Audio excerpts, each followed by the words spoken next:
tadi ditanyakan oleh moderator bagaimana posisi DPRD dalam hal ini untuk mewujudkan legacy monumental pada tahun 2024. Jadi sebelum saya menjawab posisi DPRD, yang pertama adalah hal yang ingin saya sampaikan.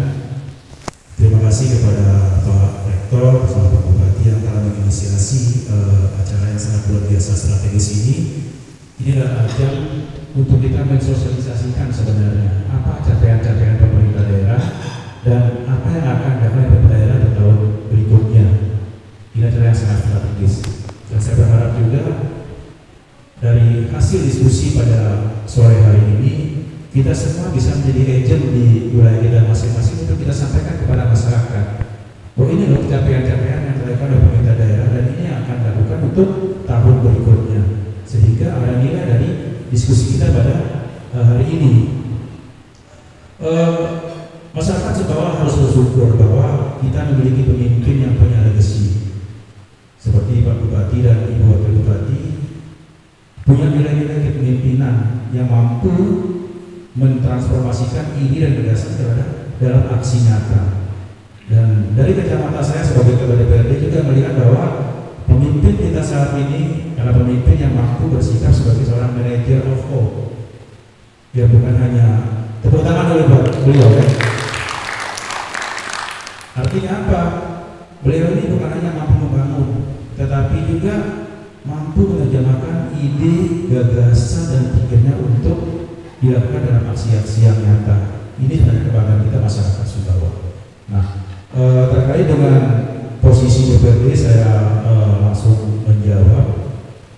Alhamdulillah kami menjalin hubungan yang harmonis dengan pemerintah daerah. Karena kami sadar bahwa ketika menyangkut legacy atau warisan karya bagi pemerintah daerah itu juga ada andil kami di DPRD terlibat.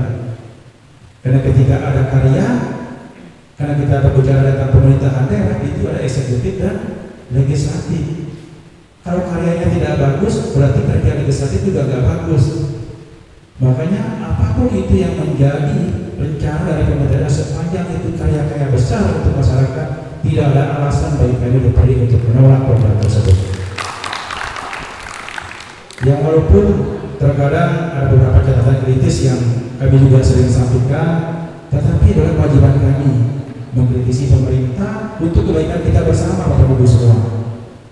Nah, termasuk juga mungkin untuk isu-isu APBD 2024 kita harus sadar dan paham bahwa memang seperti disampaikan pada kali tadi, kita 2 tahun dilanda COVID dan kemampuan fiskal kita masih sangat terbatas. Itu harus kita pahami dulu. Dan untuk 2024 saya sudah disampaikan dalam penyampaian tokoh-tokoh DPRD beberapa waktu yang lalu, suasana APBD kita mungkin dalam spirit semangat dan waspada. Nah, kenapa saya bilang waspada?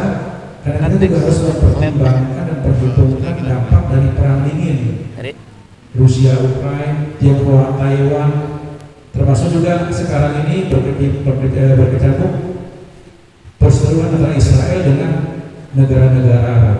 Karena kita khawatir ketika ini terus berlanjut pasti akan mengganggu kondisi moneter kita. Makanya saya sampaikan bahwa mudah-mudahan ini bisa selesai. Infrastruktur jalan, pendidikan, kesehatan, pertanian, perikanan kelautan dan lain-lain. Nah, khusus masalah kesehatan Pak Bupati, saya sudah berdiskusi dengan beliau tadi. Sebenarnya ada legacy yang monumental sebenarnya yang diterima oleh masyarakat Sumbawa, walaupun dalam bentuk bukan dalam bentuk fisik, yaitu program UHC, Universal Health Coverage. Ini sesuatu yang sangat luar biasa ya, karena kurang sosialisasi saja sendiri bukan dianggap sebagai suatu hal yang monumental sebenarnya. Tetapi bagi kami ini adalah hal yang sangat monumental. Bayangkan Bapak Ibu semua 97% masyarakat Sumbawa itu ketika berobat di rumah sakit itu tidak dipungut biaya sama sekali. Ini prestasi bagi kita masyarakat Sumbawa sebenarnya. Ya. Tetapi saya berharap kepada Kepala BPD yang terkait dengan regulasi ini, sosialisasi ke masyarakat ini yang perlu dipertajam. Mungkin nanti bisa melibatkan pemerintah kecamatan, pemerintah desa dan kelurahan sehingga masyarakat paham ketika ada program ini, ketika mereka sakit apa yang dilakukan. simpang siur juga.